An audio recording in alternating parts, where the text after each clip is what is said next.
সুখে দুঃখে ডাকি মাওলা তুমি আমার রব। সুখে দুঃখে ডাকি মাওলা তুমি আমার রব। শেষ বিচারে দেখা দিও তুমি আমার সব। হাসর মিজান কুলসি রাতে সেই নিদানের কালে, হাসর মিজান কুলসি রাতে সেই নিদানের কালে, কেউ যাবে না আমার সাথে সেই নিদানের পাশে। বিচার দিনে দেখা দিও তুমি মালিক প্রিয়। শেষ নিদানে সব হইও রবেই তুমি প্রিয়। শেষ নিদানে দেখা দিও তুমি আমার প্রিয়। বিচার দিনে দেখা দিও তুমি আমার প্রিয়। দুনিয়াটারে সহজ বানাইছি, আখেরাতটারে কঠিন বানাইছি। আখেরাত বান্দার জন্য সহজ হবে সেই দিন যেদিন বান্দা দুইটা গুনাহ ছেড়ে দিবে। কয়টা গুনাহ? দুইটা। এক নম্বর গুনার নাম হলো শিরিক। এক নম্বর গুনার নাম কি? শিরিক। দুই নম্বর গুনার নাম হলো কি? বেদাত। দুই নম্বর গুনার নাম কি? বেদাত। দুই শ্রেণীর মানুষ দুই জায়গাতে এই দুই গুনাহ করত। এক প্রকারের মানুষ ছিল ইহুদি, আর এক প্রকারের মানুষ ছিল কাফের। ওরা দুই গুনাতে জড়িত ছিল, অহরহর মক্কাতে গুনাহ করত। কেউ শিরিক করত, কেউ বেদাত করত। এই শিরিক আর বেদাত আমাদের ঘরে ঘরে খানায় খানায় ইয়া পড়ছে কিনা?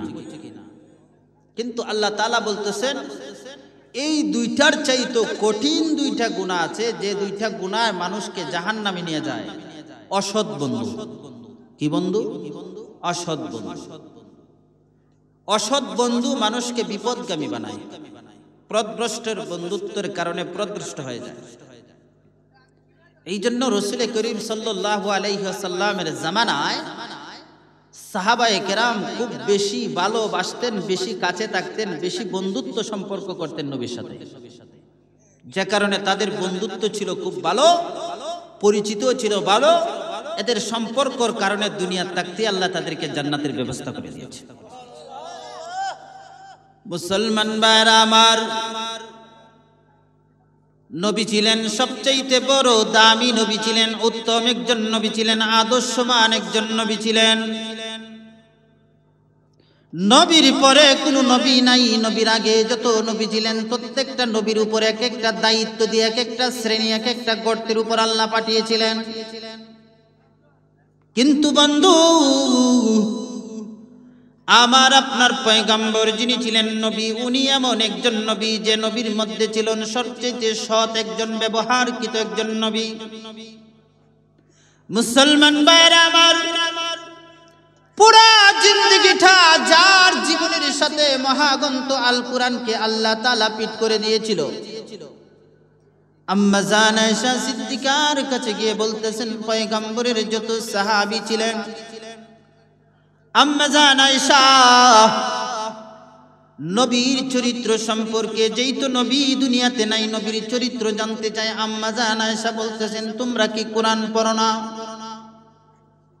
নবীর সাহাবীরা বলেন আম্মা জান, নবীর শুধু কোরআন পড়ি না গো, নবীর কোরআন পাথরে চামড়াতে লিপিবদ্ধ করে রেখে দিলাম, কারণ নবীর সামনেই লিখেছি।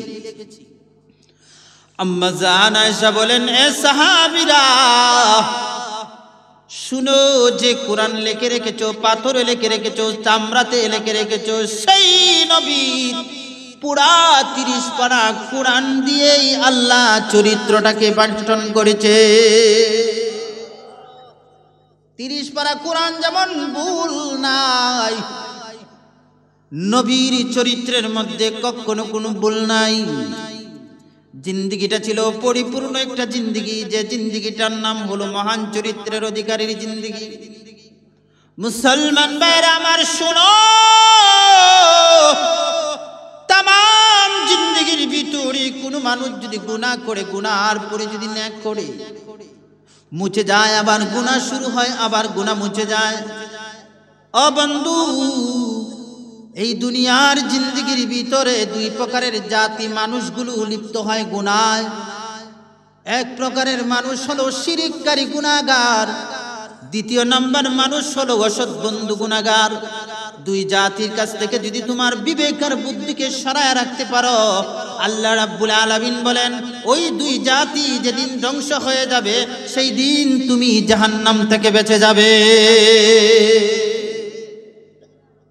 অসৎ বন্ধু থেকে আপনার বিবেককে ফিরায় রাখতে হবে। আল্লাহ তাআলা বলেন জীবনের সবচেয়ে প্রিয় বন্ধু হলেন কোরআন এবং হাদিস প্রিয় যিনি, মুহাম্মাদুর রাসূলুল্লাহ, যিনি আখেরি পয়গম্বর, যিনি জীবন আদর্শ, জীবন চরিত্র ছিলেন সবচেয়ে বড় একটা নৈকট্য আদর্শমান মানুষ। নবীর চরিত্রের উপর মানুষগুলো অটল হয়ে দাঁড়াইতো। মক্কার মানুষেরা,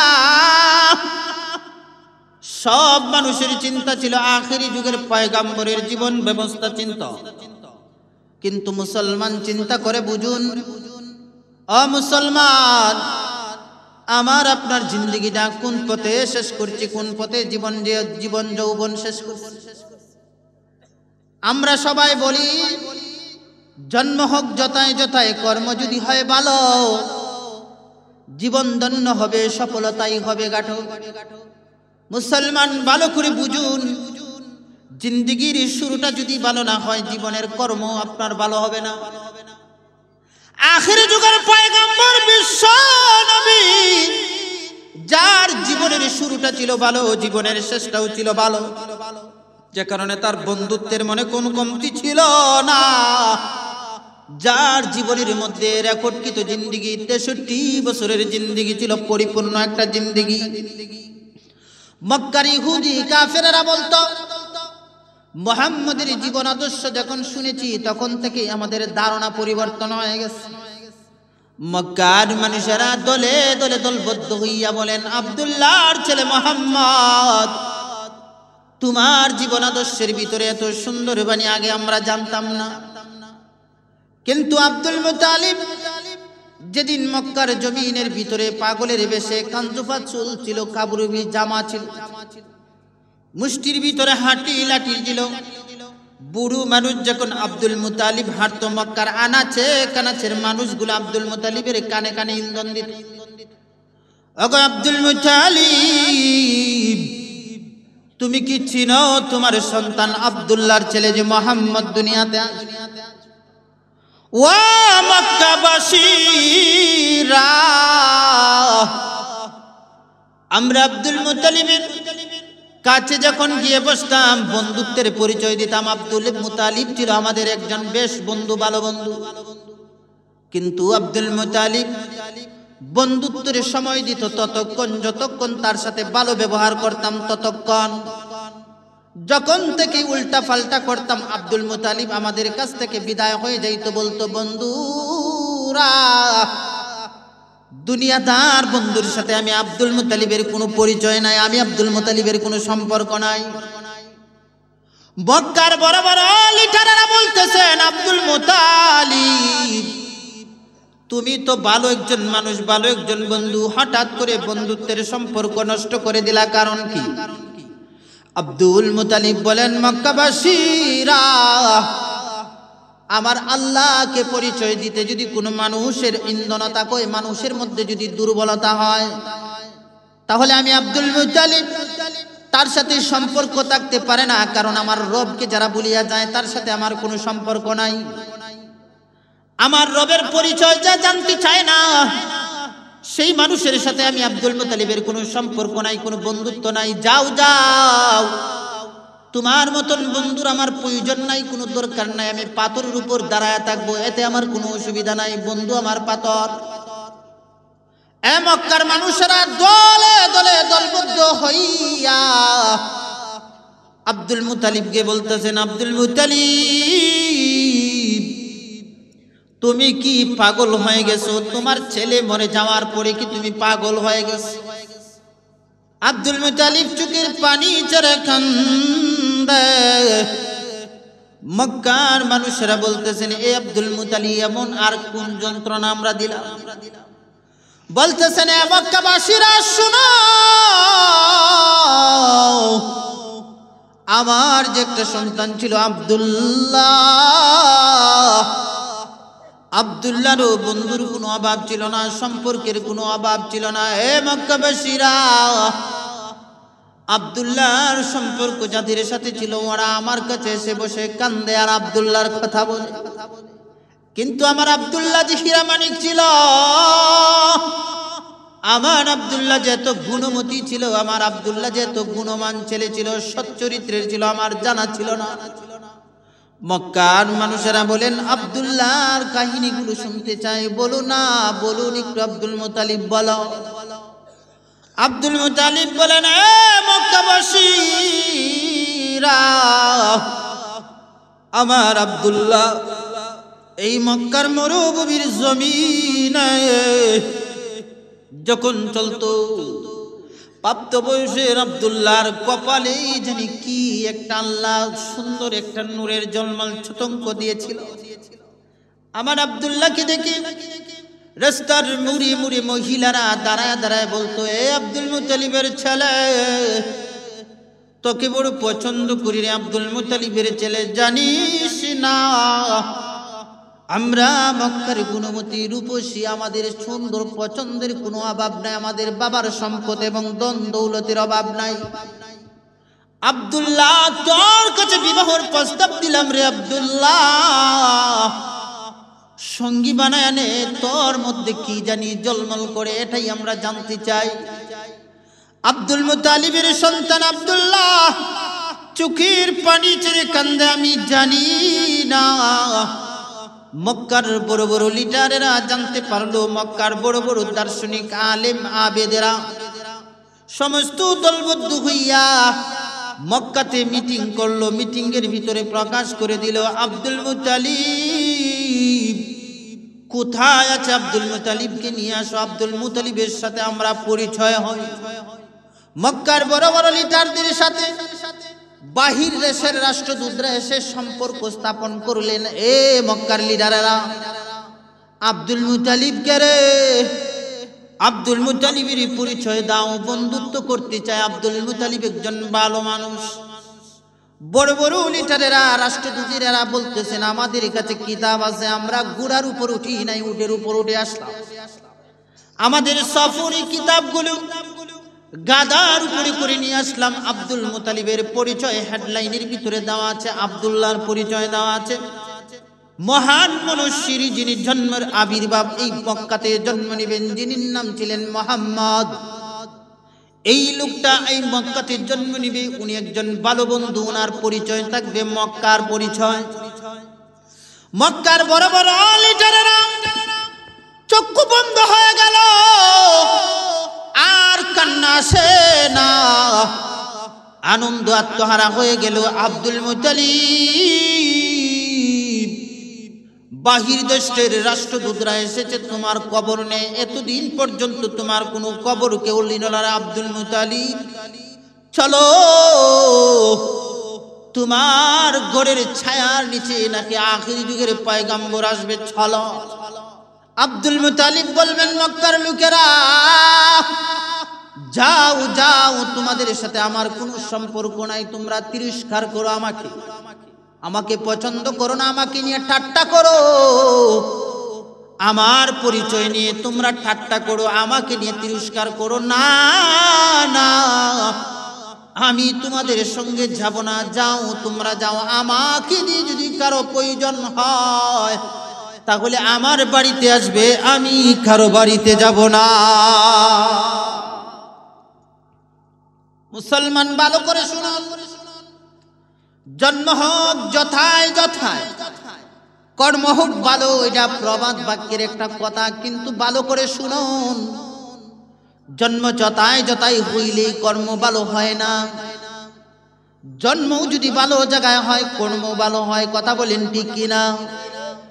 ওয়া বিশ্বনবীর উম্মত, আল্লাহ কামাল হাকিমিন বাহির দেশের রাষ্ট্রদূতদের ভিতরে একটা জ্ঞান ঢেলে দিলেন, যাও আমার পয়গম্বরের নাতি, আমার পয়গম্বরের দাদা আব্দুল মুত্তালিবের সাথে তোমরা গিয়ে পরিচয় হয়ে আসো।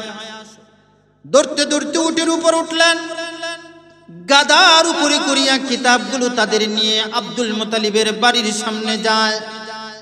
মক্কাবাসীরা পরিচয় করে, খার বাড়িতে যাও ও মেহমানেরা, তোমাদের পরিচয় কোথায়? মুসাফিরেরা, আগে তো কোনোদিন তোমাদেরকে মক্কায় দেখি না, হঠাৎ করে কোথায় থেকে আসলাই? চলো আব্দুল মুত্তালিবের বাড়ি কোথায়, বাড়ির পরিচয় জানতে চাই। মুসলমান ভাইরা আমার, বিশ্ব পয়গম্বরের দাদার বাড়ি, চতুর্দিকে তাবু পেছানো, কাজুর কাচের ডাল দিয়ে পেছানো, উপরে সামিয়ানা, নিচে বালু বালিশ, কিছু পাথর দিয়ে বেষ্টন দিয়ে, কিছু সালার মতন কিছু বেষ্টন দেওয়া। আব্দুল মুত্তালিবের বাড়ির সামনে উটনিগুলো থেমে গেলেন, গাদাগুলো থেমে থেমে তখন তার কিতাব আদিগুলো নামাইতে শুরু করলো। আব্দুল মুত্তালিব পাথরের উপর বসিয়া উপরের মালিকের দরবারে ফরিয়াদ শুরু করে দিলেন, রব্বুল আলামিন তাকা দেখুন, আমি আব্দুল্লাহর বাবা, আমার গড়ির ভিতরে কোনো সানি নাই, দিন আনি দিন খাই, এই গড়ির ভিতরে দিন রজনী কোনো চুলায় আগুন জ্বলে না, কেমন করে পুত্রবধূকে দিনদার বানার জন্য গড়ির ভিতরে রাখি, কোনো আবজাবপত্র নাই। হঠাৎ করে বাড়ির দরজার সামনে মুসাফির বাহির দেশের রাষ্ট্রদূত কাছে বসে বসে বলতেছেন, তোমার নাম কি? Abdul Muttalib. বলেন, ও মুসাফিরেরা, কোথায় থেকে আসলাই? তোমাদের বাড়ি কোথায় গো? বলতেছে, তুমি কি আব্দুল মুত্তালিব? তুমি কি আব্দুল্লাহর বাবা? বলতেছেন, হে আমি আব্দুল মুত্তালিব। বুড়ো মানুষ, তোমরা কিসের জন্য আসো বলুন, কি প্রয়োজন? তোমরা কিসের জন্য আমার কাছে আসলা? বলতেছেন, হে আব্দুল মুত্তালিব শুনো, তোমার যে একটা আন্দারি গড়ির আলো, পূর্ণিমার চাঁদের মতন নূরে জলমলকিত একটা সন্তান আব্দুল্লাহ, ওই ছেলেটার জীবন ব্যবস্থা কেমন ছিল একটু বলুন না। আমি কি বলবো? তোমরা গাধার উপরে করিয়া তো কিতাব নিয়ে আসলাই, কিতাব কেন? আমার ছেলের কোনো জীবনী লেখা হয়েছে কিনা বলো। কই না আব্দুল মুত্তালিব, তোমার ছেলের কোনো জীবনী লেখা হয় না, তোমার নাতির জীবনী এটার ভিতরে দেওয়া আছে, রব দিয়েছে। বলেন আল্লাহু আকবার। তোমার নাতির জীবনী এই কিতাবের ভিতরে দেওয়া হয়েছে আব্দুল মুত্তালিব। এই জন্য দেশ থেকে দেশান্তরী হইয়া উটনির উপর উঠিয়া গাদার উপর বর করিয়া সব কিতাব নিয়ে আসলাম রে আব্দুল মুত্তালিব। মন কি বুঝাইতে পারি না, মক্কার লিডারদের কাছে বসলাম, বুঝাইতে পারি না। যখন শুনলাম তোমার পরিচয় তখনই ঘুরে চলে আসলাম, উটির উপর উঠিয়া গাধার উপরে কিতাবগুলো বর করে নিয়ে আসলাম। দরজার সামনে উটগুলো থেমে গেল। তোমার পুত্রবধূর নাম কি? Abdul Muttalib. আমরা বলবো না, তুমি বলবা। আব্দুল মুত্তালিব বলে, বলুন তোমরা কোথায় থেকে এসেছো? তোমরাই আগে বলো, সিদ্ধান্ত তোমাদের কথা, তোমরাই আগে বলো, পরে আমি বলবো। আব্দুল মুত্তালিবের সামনে বলতেছেন, না না, তুমি মুরব্বী মানুষ, তুমি আগে বলো, পরে কিতাব মিলাবো। জীবন ব্যবস্থা যদি জবানে আর কিতাবে মিলে যায় তাহলে মনে করব ঠিক জায়গাতেই আমরা রাষ্ট্রদূত এসেছি। বলেন আল্লাহু আকবার, আল্লাহু আকবার।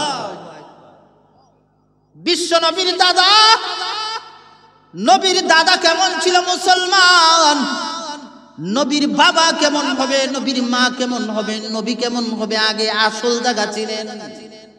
গাছ যদি ভালো জায়গায় না লাগান গাছের ফসল যেমন হয় না, দানকে যদি ভালো মেহনত না করুন দান যেমন ভাবে হয় না, ব্যবসার পিছনে সময় না দিলে যেমন ব্যবসার লাভবান হওয়া যায় না, আপনি চাকরির পিছনে সময় না দিলে যেমন চাকরির মায়না পাওয়া যায় না, বন্ধুর পিছনে সময় না দিলে যেমন বন্ধুত্ব পূর্ণাঙ্গ হাসিল হয় না, তেমন ভাবে তাকায় দেখুন গাছ কেমন ছিল,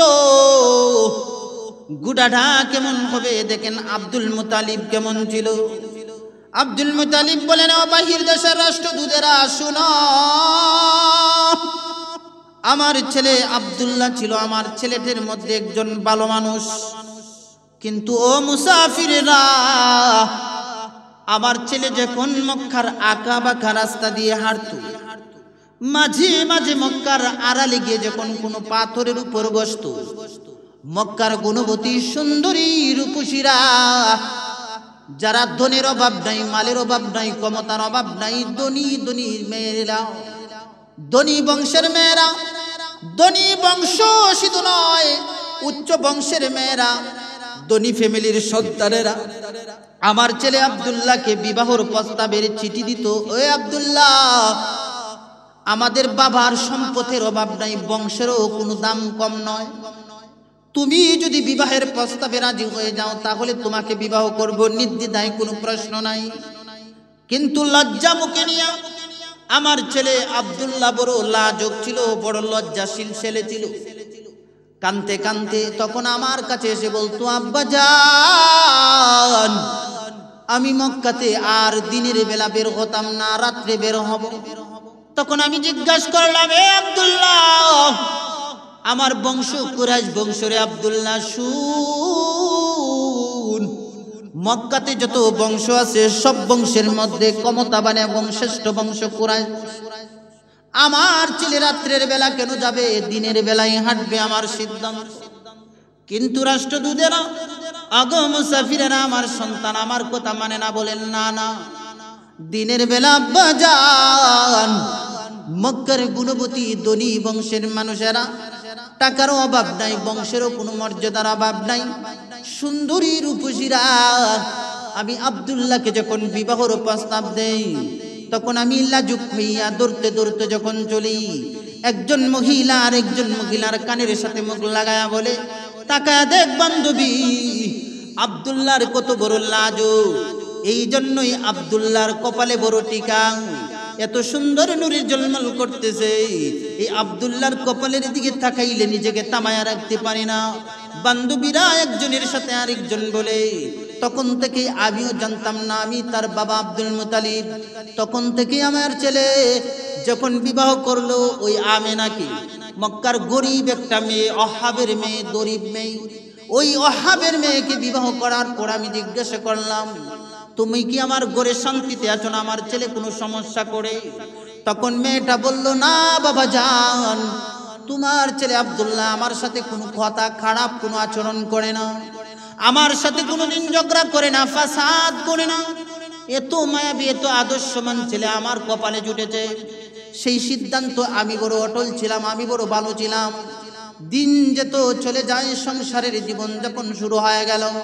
হঠাৎ করে আমার আব্দুল্লাহ দুনিয়া ছেড়ে বিদায় হয়ে গেল। মক্কাতে একটা রোল তৈয়ার হয়ে গেল, মানুষগুলো আমাকে নিয়ে সমালোচনা করে, তিরস্কার করে, আমাকে নিয়ে তামসা করে। কিন্তু আমি আর কোনো জায়গায় বের হই না, কোনো দেশে সফর করি নাই, গড়ের দরজায় থাকি, আমার বউয়ের আমানতদারি রক্ষা করি। আমি আব্দুল মুতালিব গড়ের দরজায় বসে থাকি, আমার ছেলের বউ আমেনা গড়ের ভিতরে থাকে। তখন দিন যায়, মাসের মাস চলে যাইতেছে, আজকে তোমরাই আমার বাড়িতে আসলে, আর কোনোদিন মেহমান আসে না। তখন বলতেছে, শোনো, ঠিক বলেছো আব্দুল মুতালিব, ঠিক কথা বলেছো, কিন্তু তোমার ঘরের ভিতরে যে মহিলাটা আছে ওই মহিলাটার নাম কি? বলতেছে, ওই মহিলাটার নাম হলো আমেনা, আমার আব্দুল্লাহর বউ। বলতেছে, আমেনার পরিচয় মক্কাতে আরো কোনো আমেনা আছে কি? না না না, তাহলে আব্দুল্লাহর বউ আমেনাই হবে। কিতাবগুলো খুলে খুলে উটনি থেকে নামায়া নামায়া, গাদার উপর থেকে নামায়া নামায়া কিতাবের পৃষ্ঠাগুলো উল্টায়। দাদার নাম আব্দুল মুতালিব, বাবার নাম আব্দুল্লাহ, মার নাম আমেনা, নিজের নাম মুহাম্মাদুর রাসূলুল্লাহ। আব্দুল মুতালিব হঠাৎ পাথরের উপর দাঁড়ানো অবস্থায় যখন ছিল, বন্ধুরা আমার, আব্দুল মুতালিব জমিনের ভিতরে বসে গেল। আব্দুল মুতালিবকে পানি ছিটা দিয়ে হুশ যখন আনলাম, মুসাফিরেরা বলতেছেন, আব্দুল মুত্তালিব কেন তুমি জমিনে পড়িয়া গেলা? বলতেছেন, পরিচয় যদি আহম্মদ, এই মোহাম্মদ আমার ঘরের বোনের নাতি যদি হয়, ঠিক যদি বলে তাকে আমি তো বেহুশ হয়ে যাওয়ার কথাই। আমি সিদ্ধান্ত নিয়েছি আমেনাকে আর কোনোদিন ঘর থেকে বের করব না। মুসলমান ভাইরা আমার, আমেনার দরজা লাগায় দিল, মুসাফিরেরা চলে গেল। মহিলাদেরকে যদি হঠাৎ করে কোনো সুসংবাদ শোনাও, দেখবেন বড় বেতালা। একবার দুঃসংবাদ শুনাইলো বেতালা। বেশি সুখও সহ্য করতে পারে না, বেশি দুঃখও সহ্য করতে পারে না। এরা কম নরম মনের মানুষ, কথা কোন ঠিক কিনা? পুরুষ যারা ধৈর্য শক্তি করতে পারবে, এটা মহিলায় পারবে না। অতি সুখ তাদের কপালে জুটে না, হঠাৎ করে যদি দুঃখ এসে যায় মেনে নিতে পারে না। এই জন্য আমেনা দরজার আড়ালে দাঁড়াইয়া নিজেকে লাজক লাজক মনে করিয়া এমন দরজা লাগাইয়া মুস্কি মুস্কি হাসে বলতেছেন নিজেকে নিজে, আমেনা যা চেয়েছিলে তাই পেয়েছোস, ভয় নাই, তুই রহমাতুল লিল আলামিনের মা। ও মুসলমান, আমেনা ঘরের ভিতরে দরজা লাগাইয়া দিল। আব্দুল মুত্তালিব বলে, বৌমা একটু দরজা খুলো না। আব্দুল মুত্তালিব যখন ডাক দিল, বৌমা দরজা খুলো। হঠাৎ করে দরজা খোলার কথা যখন বলল, একজনের পিছনে আরেকজন দাঁড়াইয়া দেখা যায় মহিলারা দাঁড়ায় গেল। রাত্রি যখন হয়ে গেল, মাগরিব বরাবর কিতাবের বর্ণনায় দেওয়া হলো, কোন জায়গায় এশারের নামাজের পর, কোন জায়গায় দেওয়া হলো মাগরিবের আগে। সন্ধ্যা যখন হয়ে যায়, একজন মানুষ আরেকজনের পিছনে দাঁড়াইয়া মা আমেনার ঘরের দরজা লাগায়া দিল। এমন অবস্থায় আব্দুল মুত্তালিব ঘরের ভিতরে যায় আর বউজান গিয়ে বলতেছেন, বৌমা শুনো, আমেনা ওই গর্ভবতী মহিলার আলামতের সাথে আমি আমেনার কোনো আলামতের মিল নাই।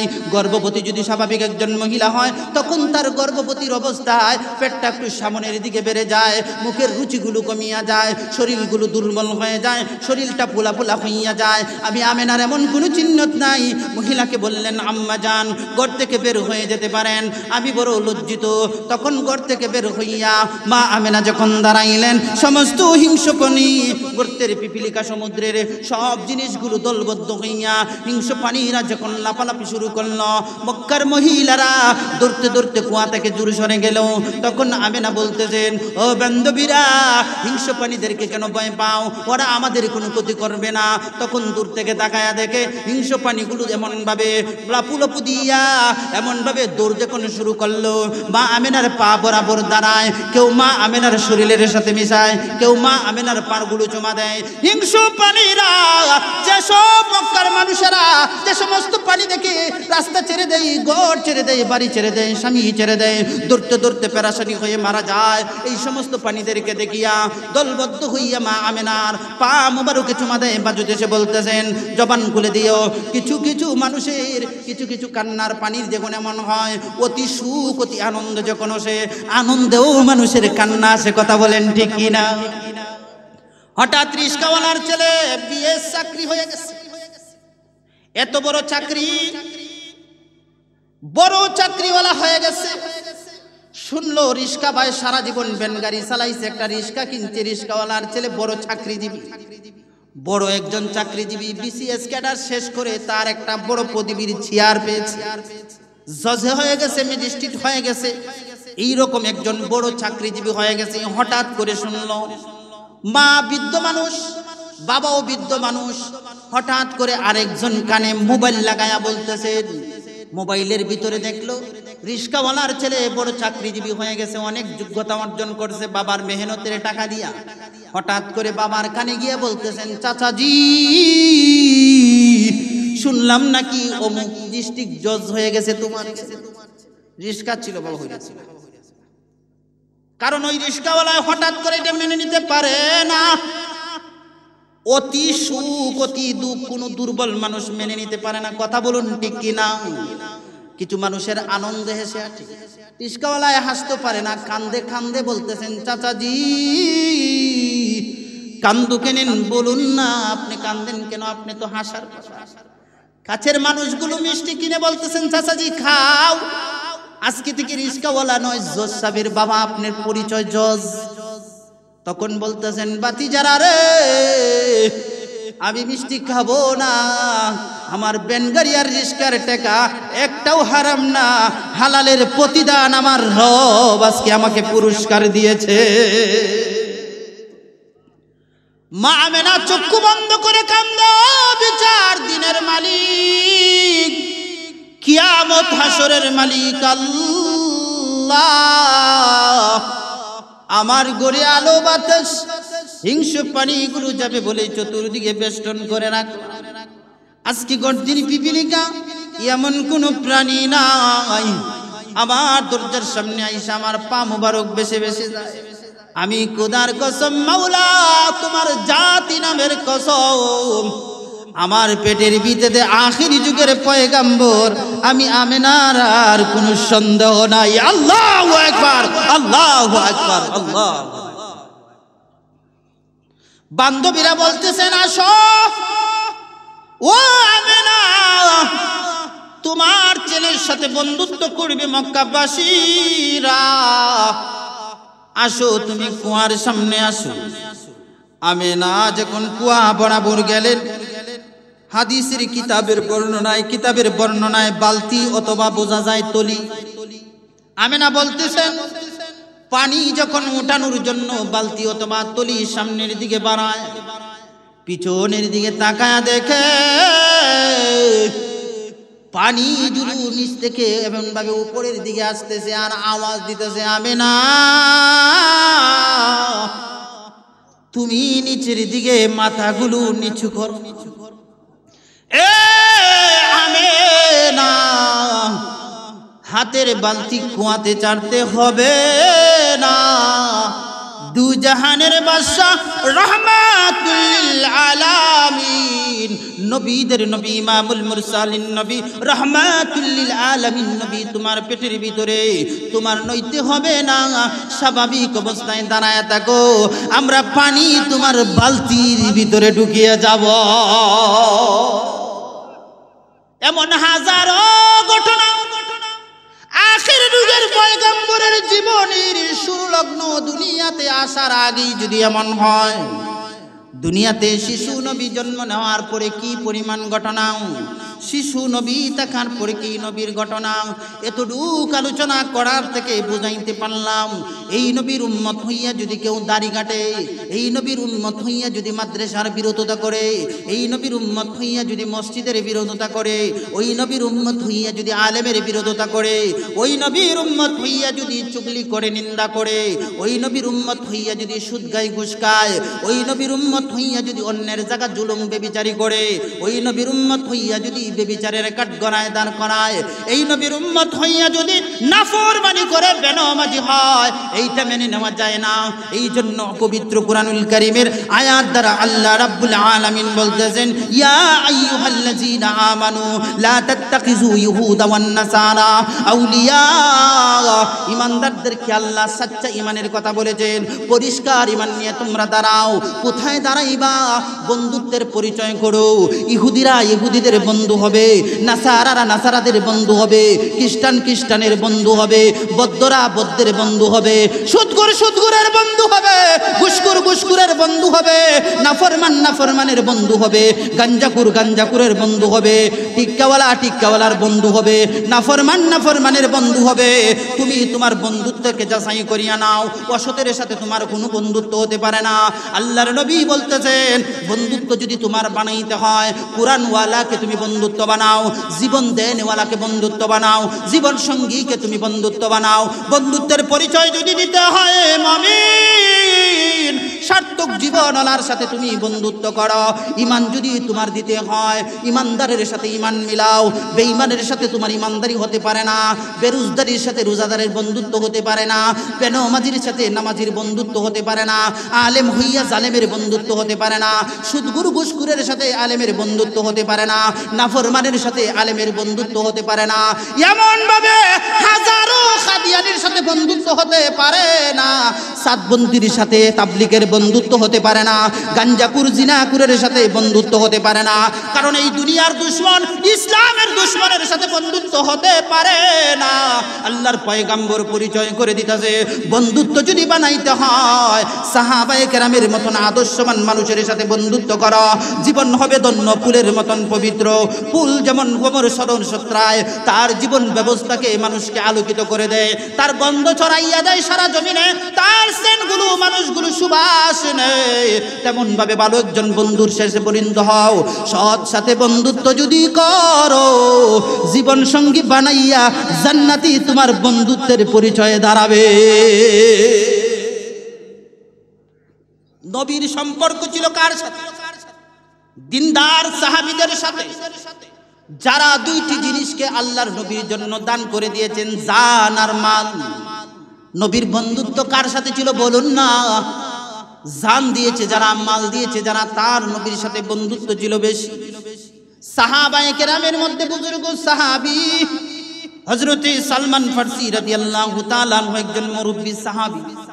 আল্লাহর নবীর সামনে চাদরের ভিতরে কয়েক দানা কাজুরের টুকরা কুরবানি আসছে।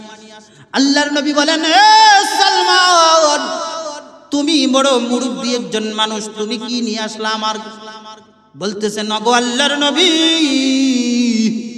আমি সালমানের বাড়ি বহু দূর, আমার কিছু করার নাই, কিছুই নিয়ে আসতে পারলাম না। কিছু হাদিয়ার জিনিস আমি আপনার জন্য নিয়ে আসলাম, কিন্তু জীবনও দিতে পারি না, গাজীও হতে পারি না। আল্লাহর নবী বলেন, সালমান, ভয় নাই, কোনো চিন্তা নাই, কি নিয়ে আসছো দাঁড়াও। আল্লাহর নবীর সামনে সালমান ফারসি রাদিয়াল্লাহু তাআলা আনহু দাঁড়ায়, আবার জমিনে বসে তরতর করে সারা শরীরগুলো ঘেমে গেল।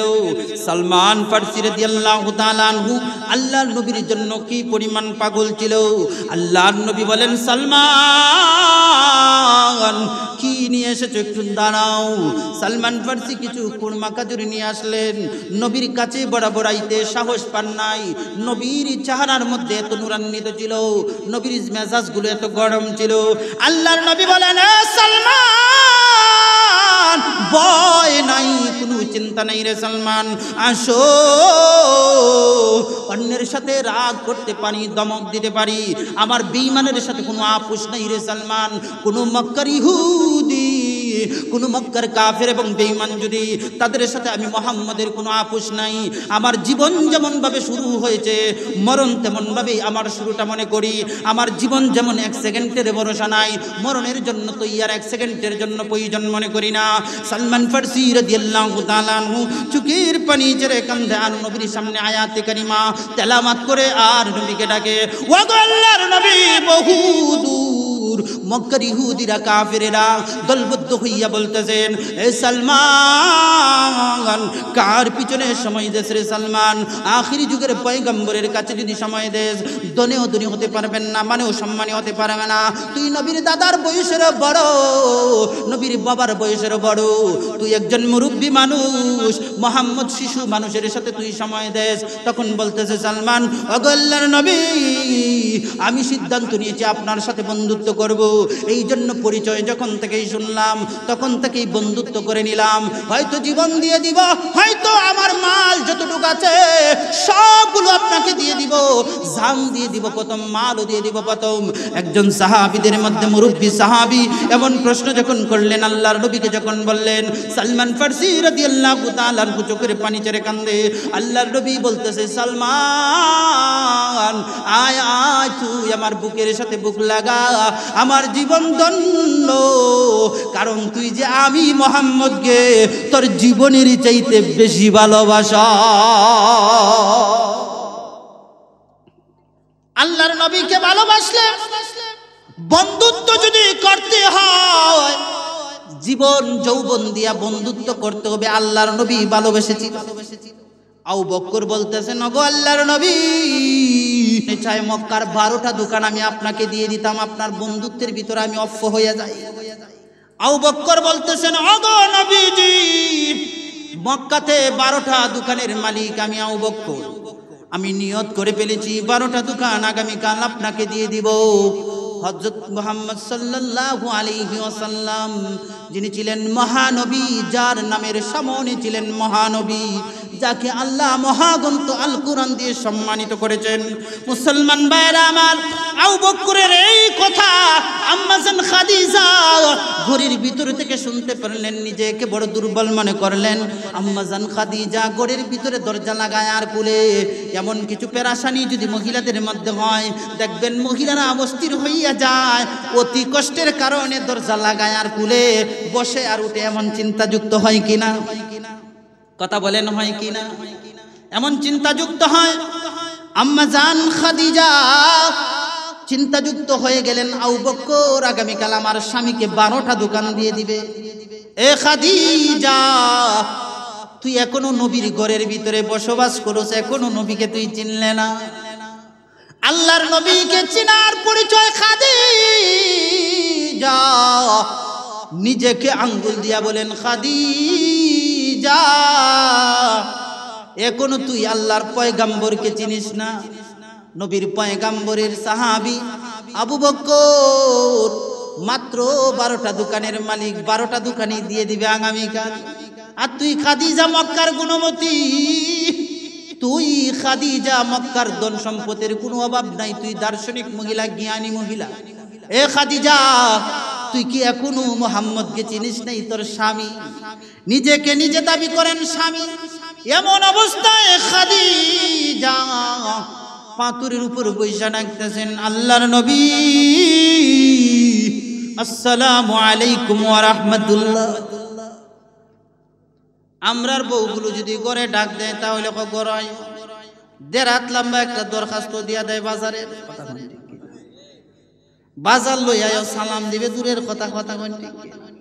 মাঝে মাঝে কোন বুড়া বেড়ায় যদি সালাম গিয়া করো, দেখো যে হাবি সাবরা দিইছো, বিয়ার ঘরে তো একদিন শুনলাম না তোমার সালাম, আজকে অত বড় কারি সাবি কথা কই, ঠিক এরকম হয়নি, দোষ আছে। বিয়ার ঘরে একদিনও সালাম দেয় না, মানে ওয়াজ নসিহত থেকে গিয়ে সালাম মারে, উত্তর দিত কিভাবে? কারণ অভ্যাস তো তখন কথা কই, ঠিক কিনা? বিশ্ব নবীর উম্মত আম্মা জান খাদিজা বিশ্ব নবীকে সালাম দিয়ে নবীকে ইশারা দিলেন, গড়ের ভিতরে নিয়ে গেলেন। নবীজি গড়ের ভিতরে যায়, আম্মা জান খাদিজার কাছে গিয়ে বসেন, এ খাদিজা, আমি তোমাকে কিছুই দিতে পারি না রে খাদিজা, হঠাৎ করে আমার আবু বকরের সামনে দাঁড়াইলাম আর তুমি আমাকে ইশারা দিয়ে নিয়ে আসলাই, কারণটা কি? এ খাদিজা, আমি নিয়ত করেছি তোমাকে ভালো জামা দিব। মক্কার এত বড় ধনী বংশের মেয়ে, যার বংশের পরিচয় মক্কাতে আছে, সিরিয়ার মানুষ জানে, দামেস্কের মানুষগুলো জানে। ওরে খাদিজা, তুমি একজন জ্ঞানী মহিলা, তোমার মালের অভাব নাই, সম্মানের অভাব নাই, তুমি একজন মক্কার বড় গুণমতী রূপসী। এ খাদিজা, আমার আবু বকর 12টা দোকান আমাকে দিয়ে দিল, এই সিদ্ধান্ত নিল আগামীকাল কাগজপত্র জমা দিয়ে দিবে। খাদিজা বলতেছেন, ওগো আল্লাহর নবী, একটু দাঁড়ান না, আমি যৌবন দিয়ে দিলাম, জীবন যেমন ভাবে দিতে রাজি, মালও তেমন ভাবে দিতে রাজি, সম্মানের সাথে দিতে যাই। আগামীকাল আবু বকর দিবে, এই সিদ্ধান্ত আমি শুনেছি। ওগো নবীজি, আমি সিদ্ধান্ত নিলাম, আপনি একটু আমার ঘরের ভিতরে আসুন। আম্মা জান খাদিজার ডান পাশে ঘরের ভিতরে একটা চাদর যখন আবৃত করিয়া, চাদরটাকে নতুন চাদর বিশ্ব নবী খাদিজাকে দিয়েছিল, ওই চাদরটা ঘর থেকে করিয়া একটা সুন্দর পাথরের উপর চাদরটার উপর পাথরটাকে উঠাইল। ওই পাথরটার উপর বিশ্ব নবীকে বলল, ও আল্লাহর নবী, একটু পাথরের উপর দাঁড়াও না গো আল্লাহর নবী। নবী পাথরের উপর দাঁড়াইলেন, খাদিজা দাঁড় করাইয়া সুন্দর করে জমজম পানি দিয়া বিশ্ব নবীর পানি দিয়া নবীজির পা মুবারক দৌত করাইয়া দিলেন। বিশ্ব নবী খাদিজার দিকে তাকায়া দেখে খাদিজার পরনে যে জামা, ওই জামা আসল কোনো জামা দেখা যায় না, সেলাইয়ের উপরে সেলাই জামা, আসল জামা নাই, সেলাইয়ের উপরে সেলাই জামা দেখা যায়, আসল জামা খুঁজে পাওয়া যায় না। খাদিজার দিকে তাকাইয়া আল্লাহর নবী বলেন, খাদিজা তুমি এত কষ্টে আমার গড়ির ভিতরে আছো, একটা বালু জামা দিতে পারি নাই, এত সেলাই কত জামা তুমি পরিধান করো। আল্লাহর নবীকে বলতেছেন, ওগো আল্লাহর নবী আমাকে কিছু বলে ছোট করেন না গো নবীজি, আপনি মহান রবের একজন মহানেতা, আপনি একজন মহানবী, আপনাকে মহাগ্রন্থ আল কুরআন আল্লাহ দিয়েছে। ও বিশ্ব নবী আপনি আমাকে কিছুই দিতে হবে না। পাথরের উপর নবীজি দাঁড়াইলেন, আম্মাজান খাদিজাতুল কুবরা পা মুবারক সুন্দর করে দৌত করালেন। আম্মাজান খাদিজা তাকায়া দেখে গড়ির ভিতরে কোনো রুমাল নাই, কোনো টাওয়াল নাই, দামি কোনো ব্যবস্থা নাই। আম্মাজান খাদিজা বলতেছেন, ওগো বিশ্ব নবী আমার মাথার চুলগুলো যে দেখলেন কোমর পর্যন্ত আমার চুলগুলো ছড়ায়া যায়, এই চুলগুলো কোনো বেগানা পুরুষ দেখে নাই, কোনো বেগানা পুরুষে আমার চুল হাত দেয় নাই। আমার 2 নম্বর স্বামী 1 নম্বর স্বামীগুলো আমার চুলগুলো দেখেছে, এছাড়া কোনো পুরুষ দেখে নাই। এখন স্বামী হিসাবে আপনাকে দেখাইতে পারি, অন্য কোনো বেগানা পুরুষ দেখে নাই গো পয়গম্বর। ও বিশ্ব নবী এই চুলগুলোকে যত্ন করে রেখেছি গো নবীজি, এই জন্য ঘরে যেই তো কোনো টাওয়াল নাই, সম্পূর্ণ চুলকে 2 ভাগ করিয়া মুষ্টি করে ধরিয়া আল্লাহর পয়গম্বর বিশ্ব নবীর 2টা পা মুবারকে মুছাইয়া দেয় আর নবীকে বলেন, নবী গো যৌবন দিয়ে দিলাম, মালো দিয়ে দিলাম। বিশ্ব নবীর উম্মত ভালো করে বুঝো, দ্বীনের ব্যাপারে কতটুকু দায়িত্বশীল মহিলা ছিলেন খাদিজা। বিশ্ব নবী বলেন, খাদিজা সব মাল দিয়ে দিলাই, আমি তোমাকে কি দিতে পারি? খাদিজা বলতেছেন, তা আমার দেওয়া শেষ হয় না গো নবীজি, আমার এখনো দেওয়া শেষ হয় না। এটা আমার স্বামী হিসাবে যে পুরস্কার দেওয়ার দরকার ছিল, ওইটা শুধু ওই পরিমাণ দিলাম। অগো স্বামী, আমার বাবার সম্পদ থেকে আমি যে ওয়ারিসদার, এই জামানার 40 মণ স্বর্ণ আমার আছে গো নবীজি, ওই 40 মণ স্বর্ণ কোনো প্রশ্ন করব না, আপনাকে দিয়ে দিলাম এই 40 মণ স্বর্ণ। 40,000 টাকা যদি বাহার বাড়ি থেকে আনিয়ে থালের বাইরে নিয়ে তখন জানা কয়, খালি তোমার ভাত আমি খাই না, আমারও কিছু আছে, আমার বাহে কিছু টেহা দিছে, এই করো। খালি গড়ের দিকে সাকাইয়া বেটাগিরি করো না যে গড় থেকে বাইরে কার্য করলো। গড়ের সালে টিনও কিছু আমার মার টেহা আছে, কথা কোন গরুর দ্বারও গেলে খালি চিল্লা ফাল্লা করো যে গরু আমার, প্রথম গরুটা আমার নানাই দিছে, তো বাহাদুরি করো নাই, গরুর মালিক আমি, কথা কোন। বিশ্ব নবীর উম্মত এমন বাহানা, এমন হাজারো কথা মহিলারা বলে। আল্লাহর নবীর বিবি খাদিজাতুল কুবরা এমন একজন দানশীল মহিলা বিশ্ব নবীর কাছে দাঁড়ায় বলে, ওগো নবীজি 40 মণ স্বর্ণের পরিমাণ মাল আছে, এই স্বর্ণগুলো আপনাকে দিয়ে দিলাম, কোনো প্রশ্ন করব না, কোনো করব না।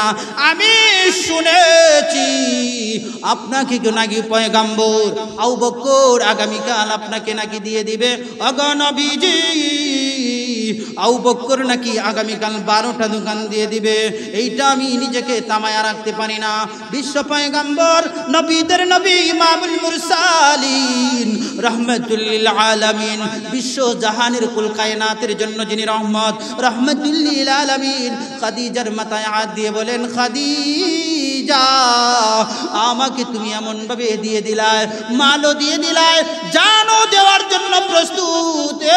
খাদিজা আমি তোমার জন্য রবের কাছে ফরিয়াদ, আল্লাহ কামাল হাকিমিনের কাছে, বিশ্ব পয়গম্বর 2 জাহানের বাদশা রাহমাতুল লিল আলামিন বিশ্ব নবী 2 হাত তুলে বলতেছেন, ও বিচার দিনের মালিক আমার খাদিজা আমি মুহাম্মদকে যেমন ভাবে মাল দিয়া ধনী বানাইলো তেমন ভাবে তার জীবন দিয়েও ধন্য বানাইলো। এমন একজন গুণবতী, এমন একজন রূপসী সাহিত্যিক একজন মহিলা, ভাষার দিকে শুদ্ধ ভাষার একজন মহিলা ছিলেন খাদিজা। একজন বউ যদি জ্ঞানী হয়, স্বামীর জ্ঞানের কোনো অভাব থাকে না। বাস্তব ঘটনা, আমার বউ আলেমা, আমার বউ আলেমা, শুধু আলেমা নয়, মুহাদ্দিস, বুখারী পড়াইতে হয়। আলহামদুলিল্লাহ, আমি আমার জীবনের যত ব্যর্থতা সেই আমার বউ পাওয়ার পরে সব সফলতা হয়েছে। আমার বক্তা ওর পিছনে সম্পূর্ণ সফলতা আমার ওয়াইফ। আমার যত আলোচনা আছে আলোচনার নিয়ম তরতিবগুলো সে বলে দিতে পারে। এইভাবে করলে ভালো হবে, জনগণ আপনাকে এই তৃপ্তি সহকারে বুঝতে পারবে। বিবি পায় আমার জীবন ধন্য। একজন আলেমা পাইলে যে পরিপূর্ণ দিন আলা পাওয়া যায়, তার মধ্যে কতটা আমি কঠিন বিপদ থেকে, হাজারো কঠিন এক বিপদ থেকে উদ্ধার হয়েছে আমার বউর মাধ্যমে। সুবহানাল্লাহ। বউ যদি দিনদার হয়, ডাল শুরু হয়, ডাল ডাল যে ডাল হাজারো আঘাত ফিরাইতে সক্ষম। কথা কোন ঠিক কি? আ মুসলমান, আখির যুগের পয়গম্বর, বিশ্ব নবী, দু জাহানের বাদশা, রাহমাতুল লিল আলামিন খাদিজাকে মাথায় হাত দিয়ে বলেন, খাদিজা ভয় নাই, কোনো চিন্তা নাই। দুটি হাত উপরের দিকে তাকায়া বলতেছেন, মালিক তোমার কাছে পড়িয়াত গো মাওলা, আমি কিছু চাই না, আমি মুহাম্মদ বিশ্ব নবীকে আল্লাহ বলতেছেন, জিবরাইল আলাইহিস সালাম কান বরাবর এসে বলতেছেন, ওগো আল্লাহর বন্ধু বলুন না কোন জিনিসের প্রয়োজন। দুই পাহাড় দুই চাইতে দেখা যায়, একটা হীরা বানায়া দিবে, আর একটা মুক্তা বানায়া দিবে, আর একটা স্বর্ণ বানায়া দিবে। বলুন কোন কাফের নাকি আপনাকে আঘাত করেছে? আপনি নাকি গরিব, আল্লাহ পয়সালা নিয়েছে গো বন্ধু, আপনাকে পাহাড় গিয়ে স্বর্ণ বানায়া দিবে, হীরা বানায়া দিবে, এতে আপনার কোনো ভয় নাই, কোনো সন্দেহ নাই। আল্লাহর নবী বিশ্ব নবী বলেন, জিবরাইল আমার কোনো স্বর্ণ লাগবে না, হীরা মুক্তা লাগবে না, আমার বিবি খাদিজা তার জন্য দোয়া চাই, আল্লাহ যেন আমার খাদিজাকে জান্নাতের সুব্যবস্থা করে দেয়। সুখে দুঃখে ডাকি মাওলা তুমি আমার রব, সুখে দুঃখে ডাকি মাওলা তুমি আমার রব, শেষ বিচারে দেখা দিও তুমি আমার সব। হাসর মিজান পুলসিরাতে সেই নিদানের কালে, হাসর মিজান পুলসিরাতে সেই নিদানের কালে, কেউ যাবে না আমার সাথে সেই নিদানের পাশে। বিচার দিনে দেখা দিও তুমি মালিক প্রিয়, শেষ নিদানে সব হইও রবেই তুমি প্রিয়, শেষ নিদানে দেখা দিও তুমি আমার প্রিয়, ইচ্ছার দিন দেখা দিও তুমি আমার প্রিয়। হাসর মিদান পুলসিরাতে যেদিন থাকবে দাঁড়াইয়া, নবী বিনে কে করিবে পুলসিরাতে পার করিয়া। ডাকি দিবে উম্মতি উম্মত, ডাকি দিবে উম্মতি উম্মত, আইরে পাগল বেশে, শেষ নিদানে ডাকিবে মাওলা বিচার দিন শেষে, শেষ বিচারে ডাকিবে মাওলা বিচার দিনের শেষে। সুপারিশের কান্ডারি নবী যে মুহাম্মদ, বিচার দিনের কান্ডারি নবী যে মুহাম্মদ, পুলসিরাতে পার করিবে তুমি যে মুহাম্মদ, সে জি বিচারে দেখা দিও অগো কান্ডারি হাজারো গুনাহগার আমি পার করিও তুমি খালিক মালিক আল্লাহ তুমি যে মেহেরবান শেষ নিদান পার করিও তুমি যে চির মহান ঠিক কি না